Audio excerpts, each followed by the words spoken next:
Olá pessoal, tudo bem? Na segunda aula sobre teoria do planejamento, iremos dar continuidade a esse assunto, abordando as principais características do planejamento. Então vamos lá. O planejamento corresponde a um processo permanente e contínuo. Durante sua execução, deve ser flexível o suficiente para que se aceitem ajustes e correções. Não se encerre no plano de ação, pois se realiza dentro da empresa de forma contínua. Uma empresa, ela busca melhoria contínua, a fim de atender às necessidades dos clientes, seja na questão do produto vendido, como do serviço a ser prestado.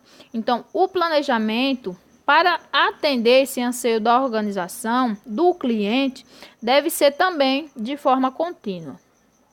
O planejamento é sempre focado no futuro, define visão e missão da empresa. Quando entramos em uma instituição, geralmente há quadros na recepção com frases especificando visão e missão. Ali não é caráter decorativo, pelo contrário, é um aspecto bastante relevante e importante, pois é a visão e a missão definidas no planejamento e estão ali de forma explícita para que tanto usuários internos quanto externos tenham conhecimento da visão e a missão da empresa. A visão consiste no que a empresa almeja ser futuramente e a missão, porque a empresa existe. O planejamento possui o objetivo de selecionar entre as diversas possibilidades uma linha de ação adequada, estabelecida entre os caminhos potenciais. Tem um objetivo a ser alcançado. Então, há vários caminhos que podem ser percorridos e que levam a esse objetivo. Alguns podem ser fáceis, outros difíceis, alguns longos, outros mais curtos, mas que levam ao mesmo objetivo. O planejamento faz com que você escolha o melhor caminho a ser percorrido. O planejamento corresponde a uma função administrativa que interage, influencia e é influenciada pelas demais funções, organização, direção e controle. Na primeira aula foi explicada essa questão. O planejamento é uma função administrativa e há também outras funções, organização, direção e controle. Basicamente, é a classificação das atividades de um administrador. Então, o planejamento interage, influencia e é influenciado pela organização, direção e controle. Assim como organização, direção e controle interagem, influencia e são influenciados pelo planejamento.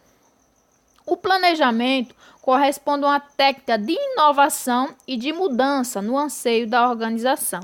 Essas características elencadas aqui são bastante importantes, caem muito em prova do processo seletivo de concurso público. Geralmente as bancas organizadoras fazem o quê? Trocam essas palavras, né? A questão do planejamento sabemos que é flexível. Na prova pode estar inflexível, visa o futuro, né?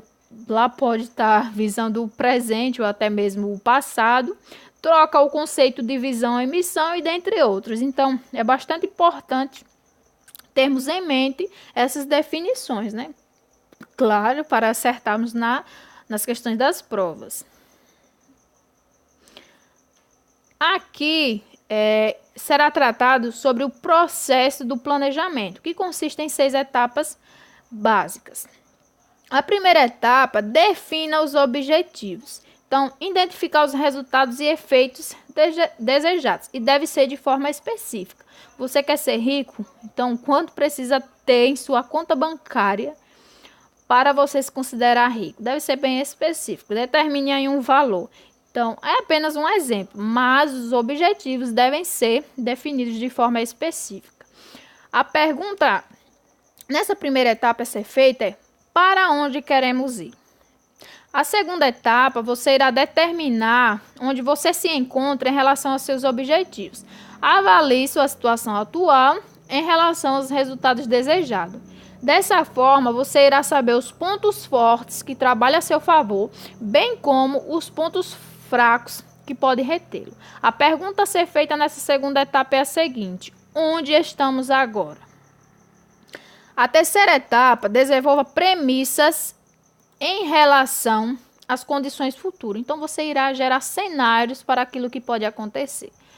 A pergunta a ser feita nessa etapa: o que temos pela frente? A quarta etapa, analise possíveis alternativas de ação. Então, faça uma lista e avalie possíveis ações que podem ser tomadas. Lá na terceira etapa, você gera os cenários. Então, na quarta, você irá listar alternativas de ações caso ocorra esses cenários que você gerou. A pergunta a ser feita: quais os caminhos possíveis?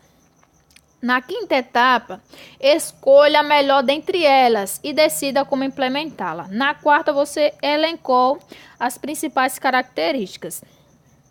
Em questão, as linhas de ações, né? Tomada de decisão. Então, você irá, na quinta, escolher a tomada de decisão a ser levada em conta, a melhor alternativa de ação, e abandona as demais. A alternativa escolhida se transforma em um plano de ação para o alcance dos objetivos. A pergunta a ser feita: qual o melhor caminho? Na sexta etapa, implemente o plano de ação e avalie os resultados. Execute as ações, mensure o seu progresso em direção aos seus objetivos. E a pergunta a ser feita: como iremos percorrê-lo? Aqui finalizamos nossa segunda aula sobre teoria do planejamento. Espero você na terceira aula. Um grande abraço.